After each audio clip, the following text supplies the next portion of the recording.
I've got to talk to you about the people who will creep your videos and then make you a ton of money. You might not see them, but they're there. They're called long-time lurkers. They're watching, absorbing, waiting, and when they're ready, they buy, which is why you always want to be selling in every video without actually selling. Now, I know that might be a little confusing, so you'll want to tune into this episode of the Camera Confident podcast where I talk to subliminal selling expert and writer Kendall Cherry. So check out this interview where we break it all down. Welcome to the Camera Confident podcast.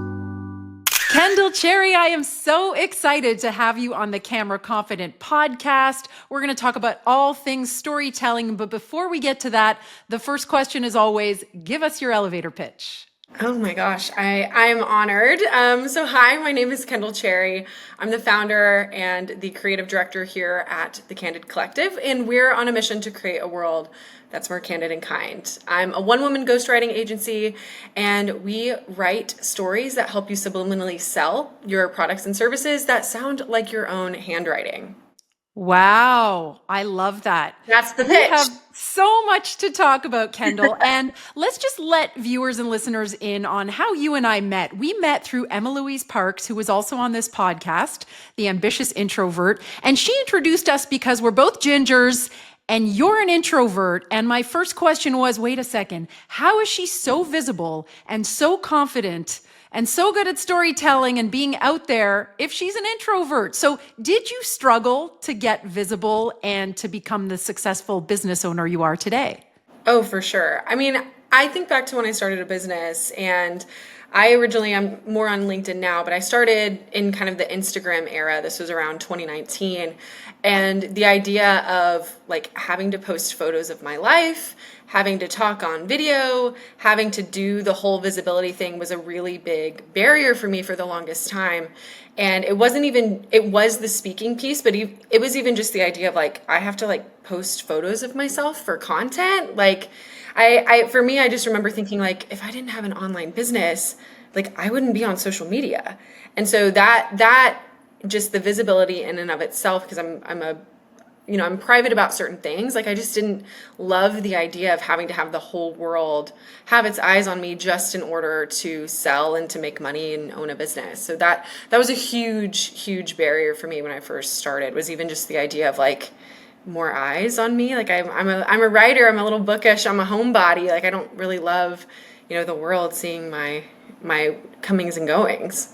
So how did you get visible? Tell us what we like to call, and I'm sure in your world, the origin story. It's such a crucial part of storytelling. And when I work with entrepreneurs, it's always like, okay, well, we need to know, like, what's your why? Why did you become an entrepreneur? How did you get into this?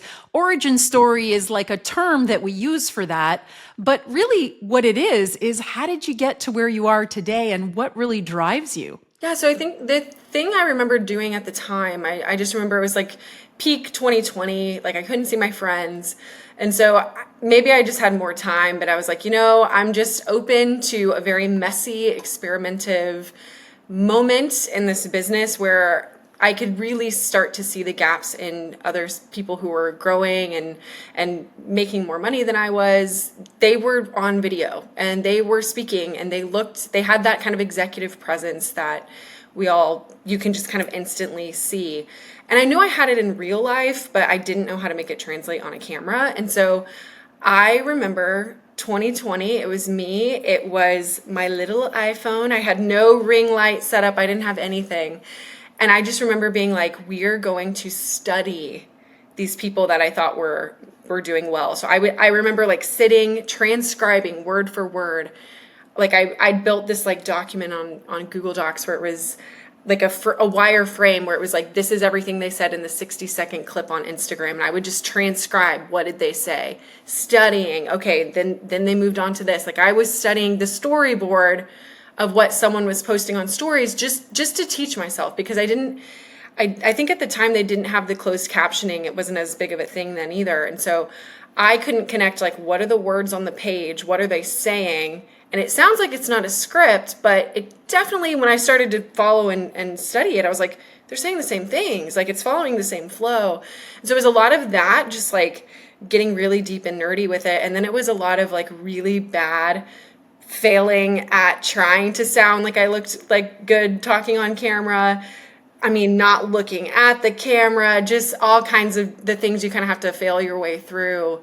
And just being comfortable with, okay, this is going to not feel great, but every time I'm doing it, I feel more comfortable. I feel more confident. I'm finding my voice and what it sounds like, in a box that is my iPhone or a box that is my computer, finding kind of how to make it sound similar as if I were in the real life, in a room with someone. So it was a lot of experimentation. It was a lot of my perfectionist side hated the exercise of like, okay, this is not going to go great. This is going to be imperfect the first couple times, but really trying to figure out what felt authentic to me and leaving room for, failure and growth as well during the process. But lots of studying, practicing, getting up on my virtual stage, we'll say. Yeah, and the pandemic gave you lots of opportunity to do that, I'm sure. Time I lived by myself with my cat, and we were really. That was. I'm sure he thought I was crazy, like talking to myself. But that's what I was doing during the pandemic. Probably not. And kudos to you for showing up and a lot of people like to call it failing forward, right? I think a lot of people expect, okay, I'm going to get on and maybe it'll take a couple times and then I'll just get good at it, but it is a process, and for some people it takes no time at all. And for some people, it takes a little bit longer. But I love how reflective you were about it. And it says a lot, too, about you and why you're so good at what you do, that you were really fixated on what to say. And that's the foundation of everything we do on camera is what are we actually saying, right? Because we can look great, we can have the best lighting, we can have a great microphone. But if we're not speaking in a way that's compelling, in a way that's connecting, in a way that's authentic, then, we can be as confident as we want. It's not going to land. So I would love to explore with you what you think are the elements of amazing messaging as an entrepreneur. And you called it subliminal selling, which I love, and we will definitely get into that. But let's first of all talk about what makes a good storyteller on camera. So I think the thing that most people forget is it's almost like over-engineered. We think there's this perfect formula and it's going to follow, share 3 pain points, then hit them with the solution, or then hit them with the call to action. And what I find, very meta, of course, this morning on LinkedIn, I have a post that went out that I think I wrote back in probably March or April. Haven't changed it. There's not really a CTA buried in it, but it call to action. That call to action, and it's very subliminal, but it's kind of just walking people through a process. I'm sharing elements or kind of sprinkling, we'll say like sprinkling fairy dust about my services or what I'm here to offer, or, whatever it is that my company does if, you work at a more corporate job. But it's kind of sprinkled in there, but it's not this traditional, let me just hit you over the head with, the direct cold pitch or whatever else. And I find that so many times my clients are asking for, I want to sound authentic, and also being in integrity is really important to me. And so what I found in my services guide, I call it the pretty fly for a white guy sales tactics. This kind of old school, like super used car salesman, these kind of sales tactics, they don't resonate first off with the person who's selling. So if it doesn't resonate with you, if you're the source material, and then you're going to try and say it, especially on camera, where people can see if you are uncomfortable about what you're saying, people can feel it. It's a visual medium. They can feel it. They can also hear it in your voice. But if you don't feel authentic at the source, it's definitely not going to resonate with your target audience, your customers, your clients, whoever it's going to be, your podcast listeners, whoever. And so what I found is really making sure that if you are selling, which you should be, because we still run businesses that run on sales, the key is that your messaging, the way that you're selling feels good to you. It feels authentic. It feels aligned. If integrity is important to you, those things are rock solid. So that then when you're speaking, that is the thing that's kind of radiating out of you. It's not, it's not scarcity. It's not like, oh, I just always picture like a puppeteer, marionette with a bunch of puppet strings. It's not this like wheeling and dealing energy. It's just more authentic, and it's more attractive, and it's more magnetic. And so I find that getting clear internally first is really and truly the key in any medium, but especially if it's something very visual like video. That has to be the key. If you don't feel good about what you're saying and how you're saying it, it's definitely not going to land with your audience.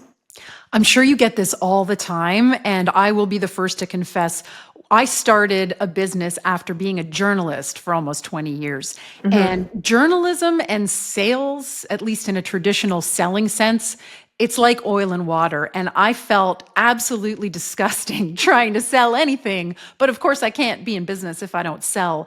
So, how do you find what feels authentic and aligned and natural when selling is just not natural for Right. someone? Because a lot of entrepreneurs are amazing at what they do. They offer incredible service and they can really give people a transformation, but they have a lot of trouble selling themselves. Even if they are confident on camera, being confident in public speaking and selling, those are two completely different things. Totally.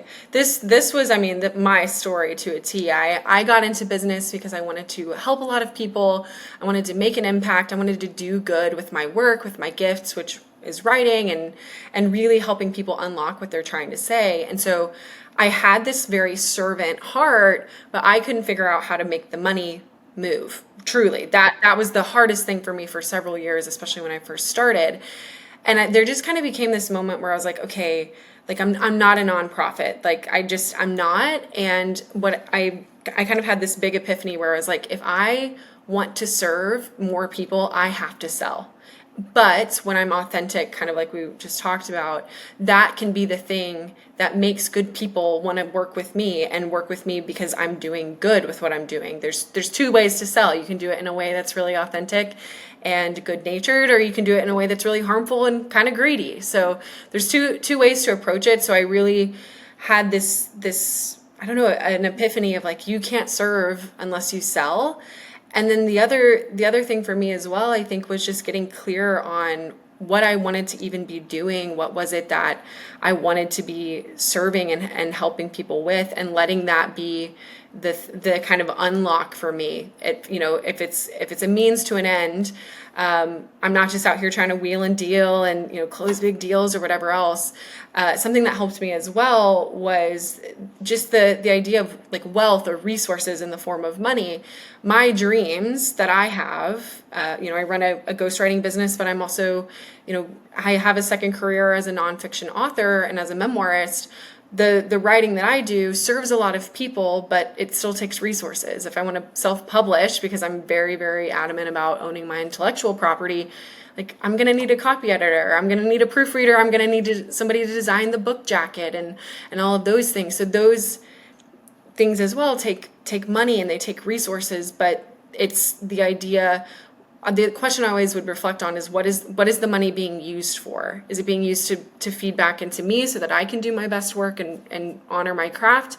Is it going to, like in the case of my books, is it going to help other people and help them, serve them in whatever way that they need support with? There's so many different questions for what the money gets used for, but I found, and my clients are like this as well, the more servant people, there's this like poverty consciousness, or I call it the starving artist narrative, that we all have just perpetuated. We all believe that, it's hard to make money or whatever else, but there's another more empowered narrative that allows you to really believe that the thing that you're here to do can also be profitable, can also be wealth building and an empowered narrative that you share. And then that is also the thing that ripples out into your audience. And then the other thing I love, I think we kind of talked about this previously, but I think my college at the time, I was in the school of journalism, and it was totally the same thing. Like, they teach you how to tell stories, but I find that the best storytellers are the people that come from journalism, because they're not hitting you with these, pain point 1, 2, 3, solution, call to action. It's not this formulaic super predictable way to sell, especially in today's market. People know the tricks, people know the hacks. They can see them a mile away. People want authenticity and they want story, and that's journalism. And the best journalists in the world, they may not be selling you, a nice watch or a fancy trip or something. Like, they're selling you on ideologies, they're selling you on political parties, they're selling you on, resources, economic, outcomes, all of these really big, like very multi-generational concepts. That's journalism. And I'm sorry, if you're, if the best sales pitch is trying to tell the story of a generation, like, I think journalists are the best salespeople in the book, because they're the most subliminal and you would never expect it. And I think that's so powerful, especially with the way people are consuming now, as buyers. Yeah, I mean, it's interesting. I think of journalism and sales, and this is something I've only really reflected on since I've started becoming a business person who sells services and digital products and things like that. I was always selling. I was selling my story to my editors. I was selling my ideas to the desk. I was selling to be the story at the top of the newscast. I was marketing to have the best, viewer retention for my story. So I think as journalists, we think of ourselves as, we're not marketers, we're not storytellers. That's the dark side. I know I'm here to do good, honest work. Yeah, I write with it's, integrity. exactly. But we are, and maybe it's just that those terms, marketing and sales, have almost become like bad words. They've become like there's some kind of hidden agenda. I remember when I transitioned into communications, people were like, "Oh, you're going to the dark side." And when I got to the so-called dark side, I thought, sometimes journalism looks like the dark side. And that's a whole other conversation. Totally. I love what you said about the formulaic nature of writing, because I work with tons of entrepreneurs who are looking to tell better stories and have better messaging. And every coach, every program they turn to gives them a formula. You have a hook. Then you pull them in with the pain points, and then you have the transformation. This is a lot in sort of the coaching, service-based business environment. So is that the only way? Like all of our posts are starting to sound. Throw it out. Yeah. If you're, what is the best way to write in a way that is effective, but also is you as an individual and comes from the heart? Yeah. So I think the thing to keep in mind here is, like, frameworks are a great starting place, especially when you're first learning how to write. The problem is, to your point, I mean, me as a writer, it's really painful for me to sit on LinkedIn and scroll. And I'm like, did everyone just buy the same copywriting course? Like, or ChatGPT? They just took the same ChatGPT prompt. Exactly. And it's the same format, to where you're essentially training your audience what to expect from you. Every single thing you push publish on, email, newsletter, LinkedIn, YouTube video, whatever it is, you're training your audience what to expect from you. So if you're going to send the same formulaic, follows the same framework, first off, that it sounds the same in every single piece that you're publishing, but it also mirrors and sounds like everything else that everyone else is, publishing. You're kind of just making sure everything you push publish on, I just picture it as like Control P, you're printing out your piece. If it's a piece of paper, you're just throwing it into a huge pile. Just imagine like piles and piles and piles of the same pieces of paper, the same pieces you're putting out into the world. It kind of just gets lost in the shuffle. But if you can figure out a way that for you, start from a different point in the story, some of my posts, they might have sexy hooks. Some of them don't, because what I've done, people know that if you're going to land on my page, like, you're going to get a story. You're probably going to get some kind of nugget. Surprise, I'm definitely selling in the post, because I have a personal kind of challenge for myself that I sell in everything that I push publish on, but it doesn't feel like I'm hitting you over the head with it. So a lot of times I find that figuring out that messaging that feels authentic to you, what stories are interesting and that really convey not just, your origin story, but things that are your values. For me, like, authenticity and integrity are huge. One of my highest performing posts, is basically the story of how I had kind of a breakdown after a really big corporate experience where I just knew it wasn't the right path for me anymore. But it resonated with so many people. And it was when I was getting DMs from people like, why did this make me cry? And I'm like, Wow. well, I wrote it that way. I wrote it intentionally to make you cry. That was the point. But I find that, people can kind of expect, maybe they're ready for me to write for them, or, they're going to buy my service. But even if they're not, they still are kind of, I call it like the Kendall Cherry cinematic universe. They know what they're here for. And that really and truly, whether they're a potential client this month, this year, next year, maybe never, we don't really know. We can't always predict when people are ready to work with us or not. And so that's why I think telling your stories are important, because especially if they're centered around maybe like a value that you have, your ideal people have the same values as you do. That's one of the biggest reasons that whatever you're publishing, it resonates with them, is because you're on the same page about what's important to you. You're likely on the same page about experiences you had. Something that I layer into some of my stories, I don't say it explicitly, but the kind of energetic of what I'm writing around. Like in high school, I had a group of friends that, they were nice. They were all the smart kids, but I still felt kind of othered. And so I would eat lunch in the band hall practicing, because that's, I just didn't feel like I fit in the cafeteria.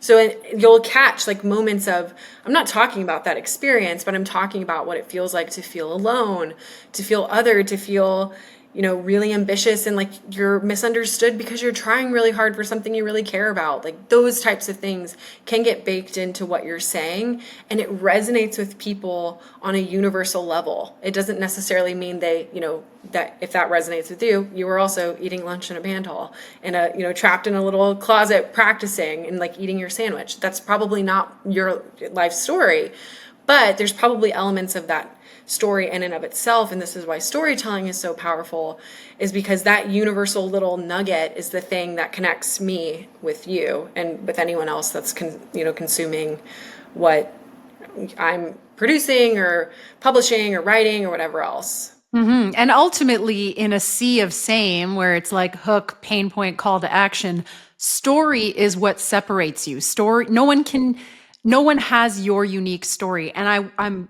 really excited to dive into let's help people with storytelling. But before that, I just want to talk about something you and I spoke about, because we connected separately, and we talked about this notion of long-time lurker, first-time buyer. There are, and you've experienced this a lot because you're quite successful on LinkedIn and you've built a very robust business. And you told me that a lot of people who are your clients have never uttered a word about your posts, on your posts, commented or anything. Tell us about the lurkers and how they become clients. Yeah, I love that nickname. Someone actually self-appointed themselves a long-time lurker, and I was like, thank you. I'm going to just take that one.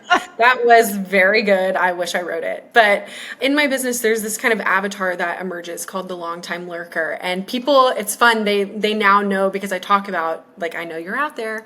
If you're there, like this post. So I just know, that you're with me. But it's these people that, and I see it a lot. It's the buyer psychology in more high ticket services, and it stems from a couple of behaviors. But the long-time lurker is somebody that they're aware that they have a problem. So the thing that you're talking about, they know, like they get that you get that they have a problem.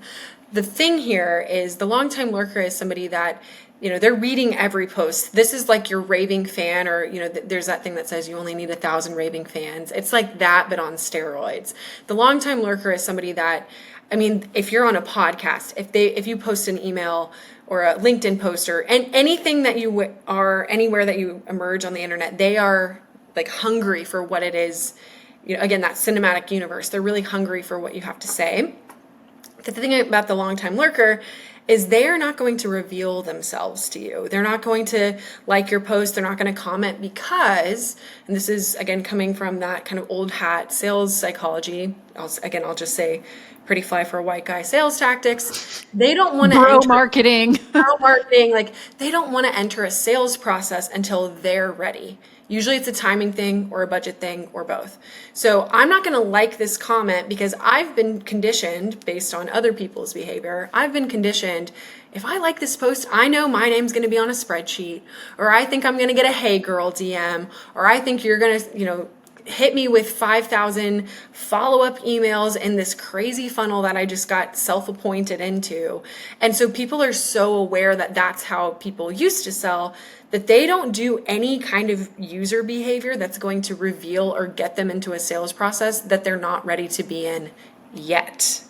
So that's the trick here, is the long-time lurker is someone who's like, okay, I get it. I know I'm aware of this. And my long-time lurkers, I think now my record, my longest long-time lurker was in my audience for 9 years. What? Yeah. So let me just let's zoom back a little bit. Like 9 years ago, I was a college intern. I did not have a business. I did not have any form of a career. Like this was somebody that I had one mentoring call with one time back in like the 2000s, and then, or the 2010s. I won't date myself that much, but in the 2010s. But so that's who this person was. They kind of stayed up to date with my career and what happened. And then when they needed some LinkedIn content written, that's when they reached out to work with me. But they'd said, like, I've been following you for so long. I read everything you ever write. And the thing about the long-time lurker that I hear so often from people, again, it's usually when you get into kind of the high ticket world, especially, it's not so much that they don't want to work with you. It truly is. It's a timing thing. It's not the right time for me to work with you. I'm also really aware of like what I need in place for this to be successful. People have likely over-invested in things that were kind of crappy investments that didn't actually serve them that well. So people are a lot more conservative about where they're spending in general. And also the budget just might not be there. It might not be a priority. And that's not my job to sit here and hound someone to try and get them to buy from me. It's more about making sure, this is why the storytelling is so important. You're sending out the signal. People already know, and the sales process now is so invisible up until the last 10% when people are kind of on the finish line or ready to get on the sales call. The longtime lurker knows they want to work with you. It's just a matter of timing, essentially, and budget. Mm-hmm. So it's and not. You need to earn that sale. I mean, the length of time, and you'll hear different numbers from different people. Oh, they have to see you 7 times. I think I heard recently 21 times. But you don't just get the sale like you did in 2020 when everybody was home. They couldn't travel. They couldn't spend their money. So they were like, and online programs were relatively a novelty anyway at that time. Well, now it's a lot harder because the marketplace is a lot more crowded and a lot of people have been burned, as you said. And so you don't just put up one post or send out one connection request and then be in their DMs giving them like, and that happens to me too. And I'm like, ew, we just met. Would you try to like jump into bed with someone on the first date? I know some people do. I think realistically here, anybody that's jumping that quickly on what I have to offer, I probably don't want to work with them anyway. I want to work with somebody that is a lot more conscious of what they're here to do. I mean, think about it, nature of my work. I want to know if I'm going to write stories for you or I'm writing content, I want you to understand the value of what I'm writing so that most of the time, and my copy becomes scripts that people are using in sales calls. Like I want you to understand the value of what it is that I have to offer and be really committed to the process and the work. This is not a flash in the pan, I'm going to invest one time kind of thing. It's this is a significant investment, but it's the kind of thing that, getting premium sales messaging like what I tend to write for my clients, that is the thing that unlocks, like for my clients, for example, we've had people literally double the price of their offers overnight because of the caliber of what we're writing and how we're selling, and what I'm writing for people. So the thing with the longtime lurker is like these people I hear all the time, like and some of my people are a little bit more spiritual or like, into manifesting money, but they'll be like, I need you to give me a proposal. What do I need? Tell me the number. Or they'll say like, I've got my future org chart and it'll say copywriter, Kendall Cherry. And this is these people's journals. Like it takes time to find the right resource that you're going to hire. This is not let me buy a cheap $40 product. This is, a member of your team. And so people source, headcount, quote unquote, or contractors or whatever level, resources. They really look for those a lot longer in advance beforehand, or they may not be aware that that's really what they need or what's worth investing in. And so, it's really about making sure that the value of whatever you have to do is super clear in your storytelling and how you're selling, but also just releasing the tight grip on, I've got to make the money right this second. Obviously run a business, make sure you've got a pipeline in place, but I mean, realistically, I'm a writer. Like it would not serve my business well if I got 20 people converting, this week. That would not go well. So it's all about building the sustainability and the right pipeline for whatever it is that you're building. Yeah. And one thing I love about this idea of the long-time lurker is it's a good reminder that there's always someone watching. And Totally. there's always someone reading, and you only need one person. You Yeah. only need to reach one person for that post to really matter. I remember when I was on Instagram, and I have quit Instagram now to focus on LinkedIn and YouTube. But when I was on Instagram, I had fewer than 200 followers, and I was making sales. And I remember this one client in particular who will probably recognize herself in this story. Lovely woman. I had a challenge going on Instagram, and it was a challenge in the stories. And she was the most enthusiastic participant, and she showed up every day. And I remember there were times where I was like, who's watching this? Like, I feel like I'm, just shouting from the rooftops, but I made sure to respond to every message and just really give her as much guidance as I could. And you know what? She ended up becoming a client, and that was fewer than 200 people. And she's still a client today at the time of this recording, and is amazing. And Yeah. so I think it's an important reminder that people focus so much on vanity metrics, and they don't value the people who did hit follow, or the Totally. people who did reveal themselves, because maybe they don't necessarily fit who you thought might be the ideal client. But you should value every follower, every subscriber, Totally. because each of those people is a person. And I think in today's metrics obsessed, vanity metrics are the only thing we measure society, we often lose track of that because we're just chasing the next thing, right? Yeah, it's actually very meta that we're talking about this, because if you look behind me, you'll see these little like printouts. This is my vision board. I'm working on a book right now about storytelling and sales that will be out early next year. And I've printed out my highlight reel. This is not all the comments by any means, but this exercise I don't know what it's a large-ish vision board, but it's like all my photos, but it features these comments from people that have commented on my work, or, who've responded to my newsletters. And what I will say, one of the most powerful things I wish more people would do, print that shit out. Like, print it out, cut it out individually, because one thing that I wasn't expecting through the experience, but then when I really sat back, because I zoomed out and I saw all of them out here, I was like, oh my God, that's like each one of those little white squares, that's a person. That's like a person on the other side of the screen, which, if you, there's always that metric, like, oh, if you just put all of your followers in a real room, like you'd be so surprised. But it's different when like you're reading the things that resonate with them, or the value that they got from working with you, because it's in this online kind of rat race. It's so easy to think, okay, next, like, cool, whatever else. What's next? Take the time and really feel into the gratitude. Like, I remember there was a time, like, no one was reading my writing. I didn't even think I was going to be a writer, which is crazy because of what I do now. But I just am in so much gratitude where I'm like, oh my gosh, people tell me now, there's one on here, someone was like, I literally schedule in time on my Saturdays to read your Friday newsletter. Like, it's a ritual. Wow. Like, that's crazy. That is crazy. But we forget those things when we're so consumed with like what's next, or conversion rates, open rates, whatever. To your point, right? Like, my business doesn't need 1,000 units to sell for me to make the kind of numbers I need. I need like 5 clients, maybe. Like, so I think really paying attention to quality, not quantity, is Quality over quantity, 100%. I love that board behind you, and I was going to ask you about it because I figure you strategically, my subliminal seller friend, are strategically I always. can neither confirm nor deny.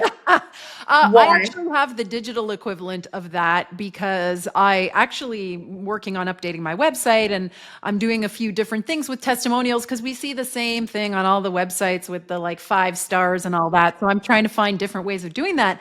And I realized that I don't spend enough time screenshotting some of these amazing comments I get. So I actually put a Canva board together virtually and I pasted in all these little testimonials or compliments or emails. And I'm like, having that and referring back to that at least once a week to really remind yourself of the impact that you're making. And then when you go to record your content, talk about confidence. I mean, you have those people in your mind. Like that's a good hack right before you hit record and you're Totally. speaking to your ideal client. And Yeah. in your I, case, it's I literally there, like turn around, read it, and then turn around and rock the camera because that's who you're talking to, Yeah, right? that's actually a really great kind of circling back to one of the other things I remember. One of the best things that like kind of tips that I picked up when I was first learning how to get better on camera is I would, I had a very, very small, collection of people who liked my writing. But I just started, even if I'd made a sell with a customer, I would just picture like right next to the camera, that person. And that was the person I was talking to. Like, it's not this big collective universal somebody that we don't know. It's like, nope, I'm talking to Shirley. That's it. I'm just going to talk to Shirley and I'm going to just close my eyes and she's going to be right there. I'm going to tell her why she needs this thing. Or if it's, a customer who's already bought from me, or I mean, what I would do, I would kind of like, it's kind of like in a video game. You got to like soup up, right? You got to like re-energize yourself. I would just sit and I would consume my inquiry forums, or I would sit and consume DMs from people or feedback forums and let that kind of marinate in my brain right before I record. Because that qualitative data is super, super juicy and it kind of can spark some inspiration versus pain point one, pain point two. Yes. Okay, that's a perfect segue because we always love to end on actionable advice. So I'm sure there are listeners and viewers who are like, okay, Kendall, tell us the ways. How do you go about telling better stories, also selling, being yourself, being authentic, but not following the formula? Can you give us your top tips for how you go about crafting posts that subliminally sell, but also tell great stories? Yeah, I would say there are two key areas that are I'd say the most money gets left on the table with these two things. So the first is get extremely clear on your differentiators and hack. This is the hack. If you don't know what yours is, or you feel like you're sounding like everyone else, or you sound a little jargony, this is the hack. Listen to how your customers are talking to you. Those are your differentiators. Long-time lurker, that's my biggest differentiator and how I kind of talk about my services. I didn't come up with that. Somebody else did. Another one for a while I was circulating was, so good your best friend and your mama won't know you didn't write it, because Ooh. I didn't come up with it. My client texted me saying, "Hey, my mom didn't know that I wrote this newsletter and she loved it." I'm like, if your mom can't tell that you didn't write that letter, like that's pretty good. Yeah, Like you did your she's, job. she's seen those really shitty little doodles in school. Like she has seen you from the beginning when you first learned how to write. And so, Yeah. so that one as well, like that was all client feedback that helped me kind of see my differentiators when it came to how I was serving my clients. So that one, first and foremost, just get clear on what makes you different from other copywriters, service providers, businesses, because the truth is, like you said, it's very saturated.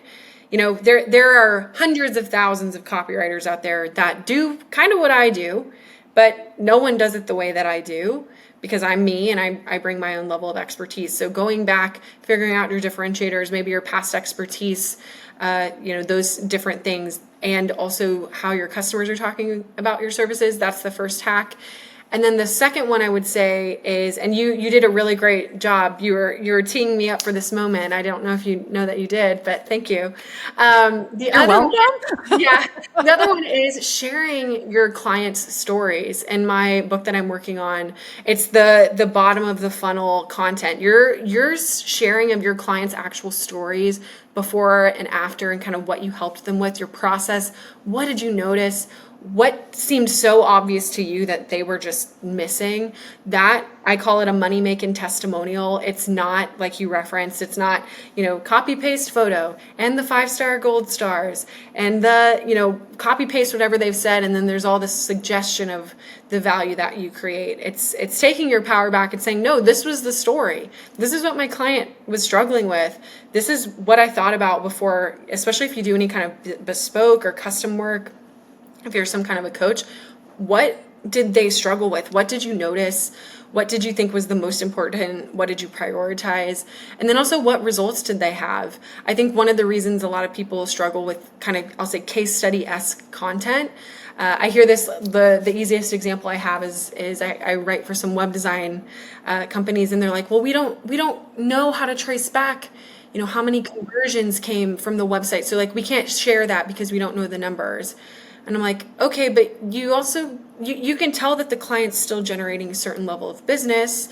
Like, you can tell that they saved time. There's all these other different quantitative indicators that exist. Or qualitative, right? Or qualitative that exist. Like, I think there's all of these different metrics and ways, kind of key performance indicators, but, not in this like very shrunken down way. There's all of these different ways to tell a story, zooming in on one really specific thing about a client. But I find the client stories in particular are some of the highest converting, and most people are just not saying them. Like, I personally think in any content, this is, you definitely need to be telling a client story at least once a month on an email newsletter, on LinkedIn every 2 weeks, period. Like that has to be generated, pretty much all the time, because it's that bottom of the funnel content, and people want the peace of mind, especially if they have over invested in the past, or they're not sure, if you're the right fit for them or not. Like, they want to know how your brain works. They want to know that the results that your clients are getting are the kind of results that they want to have. And so I think that's the smarter move when it comes to content and telling stories, but also selling. It's less salesy, because you're not here trying to gimmick your way through whatever the sales pitch is. It's just saying, hey, this is, what happened with my clients. If that resonates with you, this is what I can do. But if not, no biggie. So what is the call to action then? So you tell the story, and there's a lot of people that maybe don't have those client testimonials yet. Maybe they're just starting out. So they tell, you can tell stories about yourself, your own transformation. There's lots of stories you can tell. So you are subliminally selling, because you're like, look what I did, but how do you end it? Do you go for the sale? If you're subliminally selling through the rest of the post, the CTA doesn't matter. Doesn't matter. Literally doesn't matter. I mean, I think some of mine, I'll say like, DM me to learn more, or grab my services guide. That's probably on like 25% of the content. But if you're selling in the other positions of the post, because I hate the CTA. I hate the call to action. It feels gross. It's formulaic. I'm like, predictable. It's predictable. And I sit here and I question, I'm like, is that really, is the reason someone's reaching out to work with me because I put a call to action at the bottom? Fun fact, the answer is no. Yeah. These people, when they're longtime lurkers, when they're in your cinematic universe, when they've got your name in their journal that they're going to work with you, or they're going to, invest in you, they're not saying, man, that CTA that hit at 11:11, that was the perfect time. Now I'm going to buy it. I'd never work with them because they didn't ask me, right? Yeah, no one is saying that. Some coaches are saying, if you don't ask, you don't get. But there's too much asking now. Everybody's asking. Everybody's asking instead of attracting, and I think attracting. I love that. Yeah, okay, so people probably have so many more questions. I think first of all, go binge Kendall's content on LinkedIn. That's probably the biggest subliminal call to action I'm hearing, because I'm like, what is the secret sauce here? So if people want to know more, or they want to get to know you or connect with you, how do they do that? Yeah, so I'm pretty active on LinkedIn, so you can just look up my name, Kendall Cherry, and then I write a newsletter every week called Wallflower Fridays, where I talk about how to tell stories that sell. So it's a little bit meta. You'll kind of see what it looks like in my style, my voice, but I pull in inspiration from all kinds of places. One time this summer, I talked about the chain smokers. Another time, I've talked about other books or other just very practical, tactical ways that you can incorporate it into your writing or, again, your scripts or whatever else that you're using. But if you want to sign up for that, you can go to wallflowerfridays.com. And we'll link all of that in the show notes below. Kendall, thank you so much for your time. Yeah. If there was one takeaway that you hope listeners or viewers would take from this interview, what would that be? What are your sort of final words? My final words are just believe that you have something to offer and make sure that you see it as valuable enough and can talk about it in a way so that you can attract whatever you want. I love it. I love it. And pro tip, one of the things like what I just did was actually a journalistic technique. And I don't know if you remember this, Kendall, do you have anything to add question at the end of every interview would often elicit the best answer of the entire interview. So I usually I don't know. That sounds like bottom of the funnel call to action writing to me. Ooh, love it. Love it. Okay. Well, we'll have to have you back again because I feel like I could keep talking all day. But Yeah, totally. we do want to let people go. So thank you so much, Kendall, for your time. Thank you. I can't wait to binge all your content. So there you have it. You have something to say. It's valuable and people want to hear it. And just because you don't see explosive growth right away, just because the sales don't come pouring in with every video, it doesn't mean you're doing it wrong, and it doesn't mean that it's not working. In fact, slow growth is actually the best kind of growth for your business. So check out this podcast episode where I talk all about why that's the case.